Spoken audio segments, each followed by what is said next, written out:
Pemirsa, dalam beberapa perannya di sinetron, akting Atta Lareksyah memang patut diacungi jempol. Catat saja aktingnya dalam sinetron Cinta bersama Desi Ratnasari atau dalam sinetron Carmila bersama Paramitha Rusady. Begitu pula dalam sinetron yang tengah ditayangkan RCTI saat ini, Sapu Jagat. Arik malah beradu akting dengan bintang laga Willy Dozan dan Dede Yusuf. Dan dalam sinetron Berikan Aku Cinta yang baru saja selesai syutingnya, Atta lari ke bagian peran yang lebih keras lagi.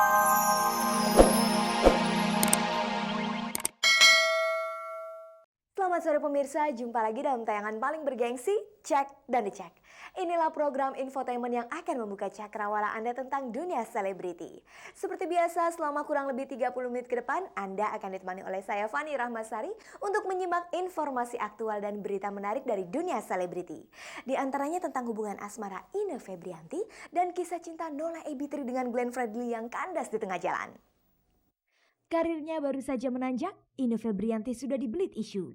Ine dikabarkan terlibat cinta lokasi dengan Idris Pulungan, lawan mainnya dalam opera Primadona. Namun yang menjadi masalah pemirsa adalah status Idris yang kini telah berkeluarga. Ada pula cerita menarik dari foto model dan bintang sinetron Atta Lareksyah. Bertentangan dengan dunia modeling yang digelutinya, cowok satu ini kabarnya sangat tergila-gila pada peran cowok maco untuk sinetron-sinetron yang dibintanginya. Kita simak pula liputan hangat dan menarik sore ini tentang penjelasan personel Kahitna Band sehubungan dengan tindakan mereka menskorsing vokalisnya Hedi Yunus.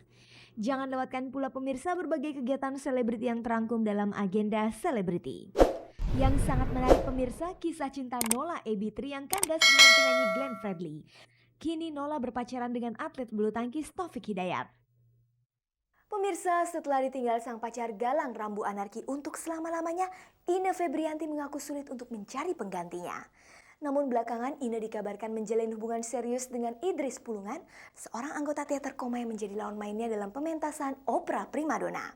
Hubungan mereka menjadi pembicaraan hangat di kalangan selebriti lantaran status Idris Pulungan sebagai pria berkeluarga. Pemirsa, cinta bermula karena sering berjumpa. Itulah yang terjadi ketika Ine Febrianti diketahui terlibat asmara dengan Idris Pulungan, salah seorang pemain teater koma. Kabarnya kisah kasih Ine Febrianti bersemi ketika sama-sama tampil dalam lakon opera Primadona beberapa waktu lalu. Dilanjutkan saat Ine dan Idris terlibat dalam sinetron Sampek Engtai yang disutradarai langsung oleh Idris Pulungan.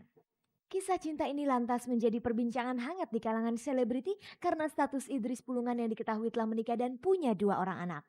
Bahkan hubungan cinta Ine dan Idris itu disebut-sebut sebagai penyebab keretakan dalam rumah tangga Idris Pulungan.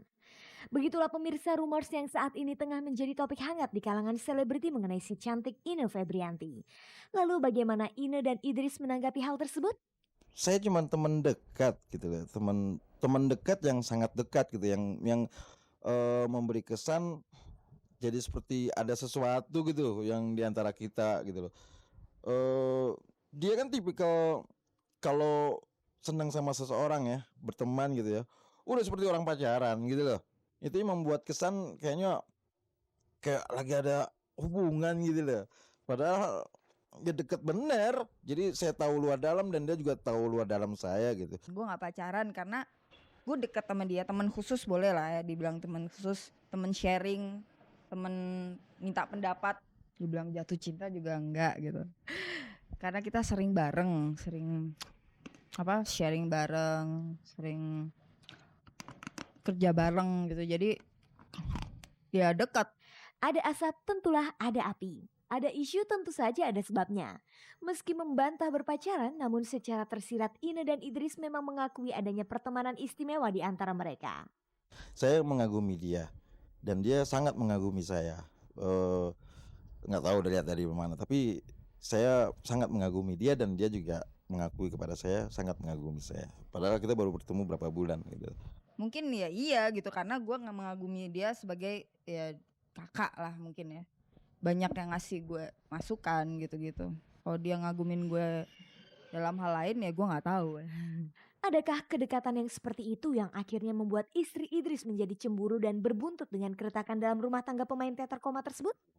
Justru gue nggak merasa begitu karena gue nggak pacaran sama dia gitu.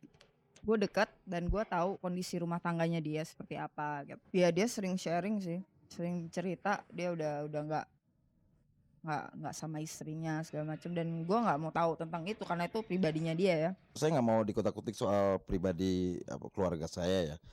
Eh ya, saya dengan istri saya memang ada di keluarga saya agak-agak ada sesuatu yang aneh gitu ya. Salahnya di saya juga, mungkin salah saya. Tapi jangan-jangan ini no comment ya. Saya nggak mau dikotak-kutik soal itu.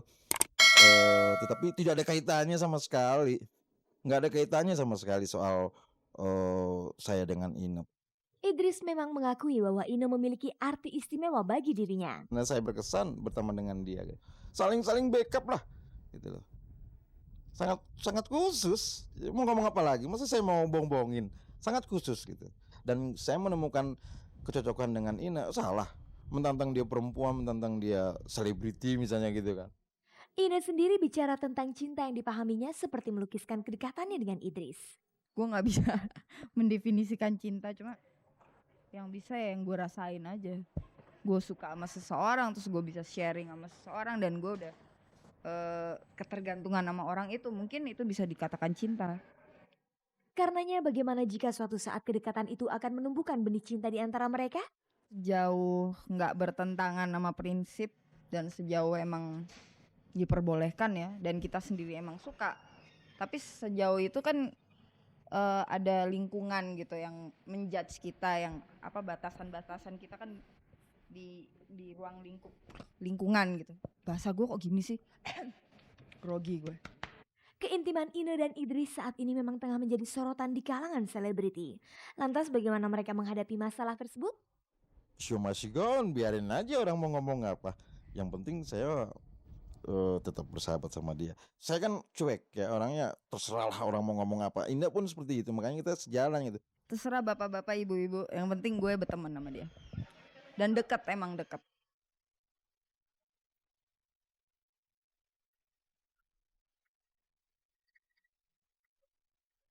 Pemirsa, ada yang menarik dari sisi karir Atta Lareksya sebagai bintang sinetron. Pria dari keluarga Syah bersaudara ini mengaku sangat tertarik pada peran pria maco dalam sinetron-sinetron yang ia bintangi. Hal ini tentunya sangat bertolak belakang dengan kehidupannya di dunia modeling yang terkesan feminim. Pemirsa, dalam beberapa perannya di sinetron, akting Atta Lareksya memang patut diacungi jempol. Catat saja aktingnya dalam sinetron Cinta bersama Desi Ratnasari atau dalam sinetron Carmila bersama Paramitha Rusady. Begitu pula dalam sinetron yang tengah ditayangkan RCTI saat ini, Sapu Jagat. Arik malah beradu akting dengan bintang laga Willy Dozan dan Dede Yusuf. Dan dalam sinetron Berikan Aku Cinta yang baru saja selesai syutingnya, Atta lari ke bagian peran yang lebih keras lagi karakternya. Lalu apa alasan Arik memilih peran-peran seperti itu? Mereka bilang produsernya, ini ada 1-2 orang menolak loh peran ini karena terlalu keras, terlalu kasar kan, terlalu sadis lah, dibilang ada unsur sadisnya atau brutal lah atau segala macam. Saya ambil, saya berani, saya bilang, kamu nggak takut gini? Enggak, saya berani karena ini saya tahu nih tokoh ini saya seneng karena punya lain daripada yang lain gitu, nggak membosankan gitu. Pemirsa, ternyata ayah Atta Larik sendiri yang bernama Fritz Syah juga ikut menentukan peran-peran yang akan dimainkan Arik. Sang ayah sangat senang jika anaknya mendapatkan peran sebagai pria jantan. Ini kedua orang tua saya basically saya nggak pingin ngeliat anaknya kayaknya tuh disakiti gitu kalau di sinetron. Nggak suka. Pinginnya tuh anaknya jadi hero terus sih, terus terang aja jadi pahlawan terus, baik dalam drama atau ntar di film action kayak gitu. Ya itu orang tua mana yang mau lihat anaknya entah tertekan atau gimana gitu, nggak mau gitu. Menurut Arik, awalnya ia sendiri tidak pernah yakin akan mampu memerankan karakter pria keras dalam beberapa sinetronnya. Saya nggak ada basic bela diri malah nih untuk yang Sapu Jagat ini kan. Saya juga ditawarkan gitu sama Willy Dozan. Yang bener Mas Willy, kan saya nggak ada basic bela diri, nggak punya segala macam. Yang bener, enggak, saya percaya kamu bisa, kamu bisa. Saya percaya kamu tuh orang menganggap kamu tuh lembut aja gitu kan ya, terlalu baik-baik katanya image-nya. Enggak, kamu tuh sebenarnya mukanya keras digituin. Sebenarnya kamu tuh paling keras mukanya. GR juga masa yang bener sih Mas Willy. Iya, coba udah. Oke, diyakinkan seperti itu, saya cobakan untuk film action ini. Oke, saya jalankan. Tapi ya saya selalu di-guide, ada instrukturnya. Banyak penggemarnya mengenal Arik sebagai seorang model. Lantas dengan peran-perannya tersebut, tidak khawatirkah Arik ditinggalkan penggemarnya? Halo fans, enggak kan? Enggak, kenapa ya? Saya rasa fans sekarang sudah pemirsa sekarang sudah berkembang dan mereka makin maju dan mereka makin pintar dan dewasa ya, makin kritis untuk menanggapi segala sesuatunya, makin pintar dan pemirsa sekarang mengejar kualitas ya. Dia mengejar kualitas dan mereka mengerti kenapa seorang artis tuh ambil tokoh ini, tokoh itu, kenapa